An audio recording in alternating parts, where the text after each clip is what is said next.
ستات زمان كانوا حاجة كده مش زي بنات دلوقتي.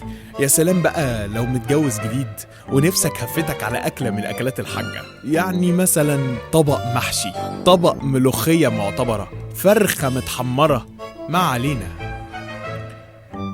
المهم لما تفكر تطلب أكلة من زوجتك المصون قدامك خيارين بعد المحايلة والمدادية وغسيل الأطباق ومسح البيت، وفوق ده كله هتنزل تشتري طلبات الأكل يا حلو.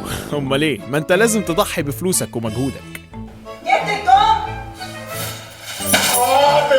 وفي الآخر يا هتاكل أكلة محترمة وطعم معتبر، يا هتكره اليوم اللي طلبت فيه الأكل أصلا، وبرضه في الآخر ما بتظبطش.